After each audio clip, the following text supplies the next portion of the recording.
Hi friends, నమస్తే. ఈరోజు వీడియోలో నేను వంటింట్లో ప్రతి ఒక్కరికి ఉపయోగపడే కొన్ని చిట్కాలు 9 చిట్కాలు చూపిస్తున్నాను. ఇది చాలా యూస్ఫుల్ అవుతుందని నేను అనుకుంటున్నాను. ఇలాగా మనకి గ్యాస్ లైటర్ ఉంటుంది కదా, అది అస్తమాటు మనం ముట్టుకుంటూ ఉంటాము. అందువల్ల ఇదేంటంటే జిడ్డు పట్టేస్తూ ఉంటుంది. అటువంటప్పుడు మనం ఇంట్లో ప్రతి ఒక్కరి ఇంట్లో లైజాల్ ఉంటుంది కదా, లైజాల్కి కొంచెం కాటన్ క్లాత్ మీద అయినా ఇలాగా కాటన్ మీద అయినా కానీ ఇలాగ అప్లై చేసి దీన్ని ఒకసారి ఇలా మనం రుద్దినట్టయితే అసలు దీనికి ఉన్న జిడ్డు అంతా పోతుంది. 1-2 నిమిషాల్లో మంచిగా ఫ్రెష్గా అయిపోతుంది అనమాట. ఒకసారి ట్రై చేయండి. ఇది అందరికీ యూస్ఫుల్ అవుతుందని నేను అనుకుంటున్నాను. చూసారు కదా, ఇప్పుడు మనం ఒక పొడి క్లాత్ తీసుకుని దాంతో తుడుచుకోండి. చూడండి ఎంత జిడ్డు వచ్చిందో. ఇప్పుడు దీన్ని మనం ఒక క్లాత్ తోటి ఇలాగా తుడిచేసుకోండి. మొత్తం ఎంత క్లీన్గా అయిపోయింది కదా. దీన్ని వాటర్తో కడగం కాబట్టి ఇలాగ ఒకసారి ట్రై చేయండి. చాలా సింపుల్గా ఈజీగా అయిపోతుంది.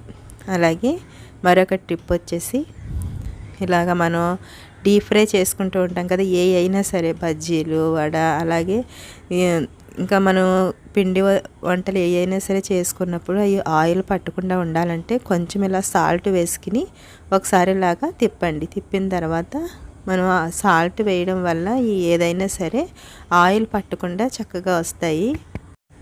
ఆయిల్ అస్సలు పీల్చు ఫ్రెండ్స్. ఒకసారి ఇలా ట్రై చేసి చూడండి. అలాగే మనం దోశలకు కానీ ఇడ్లీకి కానీ మనం ఇలాగ గ్రైండ్ చేస్తూ ఉంటాం. ఇవన్నీ కాదు, కొబ్బరి అయినా ఏదైనా గ్రైండ్ చేసుకున్నప్పుడు మిక్సీ తొందరగా హీట్ అయిపోతుంది కదా, అటువంటప్పుడు మనం దీంట్లో కూలింగ్ వాటర్ వేసుకుని మీరు గ్రైండ్ చేసుకున్నట్టయితే చూడండి, మనకు అసలు మిక్సీ జార్ అనేది హీట్ అవ్వదు, మిక్సీ కూడా హీట్ అవ్వదు. చాలా సింపుల్ చిట్కా ఇది. చూడండి, ఒకవేళ మీకు తెలిస్తే కనుక స్కిప్ చేయొచ్చు. అలాగే నేను కొబ్బరిని ఇలాగ మనం కొట్టిన తర్వాత ఒక మిగిలిపోయింది మనం ఫ్రిడ్జ్లో పెట్టుకుంటే కనుక చూడండి ఎంత ఈజీగా అంటే చక్కగా ఇలా అంటే వచ్చేసేలాగా అయిపోతుంది అనమాట. ఒకసారి అటు ఇటు మనం లూజ్ చేసుకోవాలి. చేసుకుంటే ఇంత నీట్గా మనకి కొబ్బరి ప్రెషర్ లేకుండా వచ్చేస్తుంది. అలాగే వేరుశెనగుల్ని మనం ఒకేసారి ఇలాగా ఫ్రై చేసుకుని డబ్బాలో వేసుకుని పెట్టుకోవచ్చు. ఇలాగ ఫ్రై అయిన తర్వాత వీటిని కొంచెం చల్లారనివ్వండి. చల్లారిన తర్వాత మనకి ఏదైనా కవర్ తీసుకోండి. ఇలా కవర్ తీసుకుని కవర్ పెట్టుకుని మనం ఇలా జాలిగరిటె ఉంటుంది కదా, దాంట్లో వేసుకుని ఒకసారి ఇలా కవర్లోనే ఇలా అనండి. ఇలా అన్న తర్వాత చూడండి, ఇది పొట్టంతా కిందకి వచ్చేసింది కదా, అలాగే మిగతా ఉన్నవన్నీ కూడా ఇలా వేసేసుకోండి. మనం ఏదైనా ప్లేట్లో ఏది చేసుకున్నా అది కడుక్కోవాల్సి వస్తుంది. అలా కాకుండా ఒకసారి ఇలా కవర్లో చేసుకున్నామంటే ఈ కవర్ తీసుకెళ్ళి డస్ట్బిన్లో వేసేసుకోవచ్చు.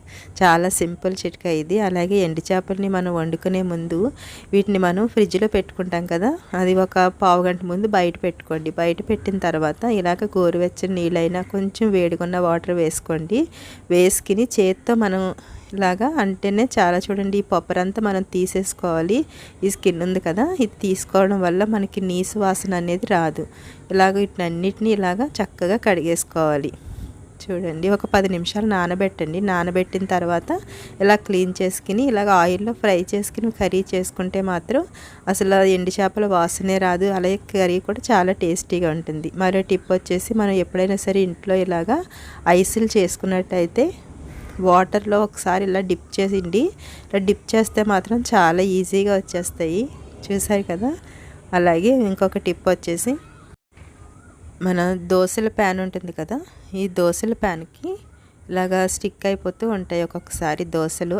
అటువంటప్పుడు మనము ఇది ప్యాన్ హీట్ అయిన తర్వాత ఆయిల్ వేసుకుని దాన్ని మనం టిష్యూ పేపర్తో రుద్దండి. టిష్యూ పేపర్తో అయినా ఆనియన్తో అయినా మనం బంగాళదుంప ఉంటుంది, బంగాళదుంపతో అయినా క్లీన్ చేసినట్టయితే అసలు అతుక్కోకుండా దోశ అనేది ఏ దోశ వేసుకున్నా, రవ్వ దోశ వేసుకుని ఏ దోశ వేసుకున్నా చాలా తొందరగా వచ్చేస్తుంది. అలాగే 9వ టిప్ వచ్చేసి, మనకి ఇలాంటి బాక్సులు ఎప్పుడైనా మనం ఏదైనా ఆర్డర్ చేసుకున్నప్పుడు వస్తూ ఉంటాయి కదా, ఇది వాలెట్కి వచ్చింది. దీంట్లో మనము ఇలాగ ఒక టిష్యూ పేపర్ వేసుకుని మనం జర్నీ చేసే టైంలో ఇలా చిన్న చిన్నవి చార్జర్స్, అలాగే ఇయర్ బడ్స్కి ఉన్న చార్జర్స్ ఇవన్నీ ఉంటాయి కదా, ఇవన్నిటిని ఒక దాంట్లో పెట్టుకుని మనం క్యారీ చేసినట్టయితే మనకి వీటిని వెంటనే మనకి తీసుకోవడానికి ఉంటుంది. మీకు నచ్చినట్లయితే సబ్స్క్రైబ్ చేయండి, లైక్ చేయండి, షేర్ చేయండి. Thanks for watching.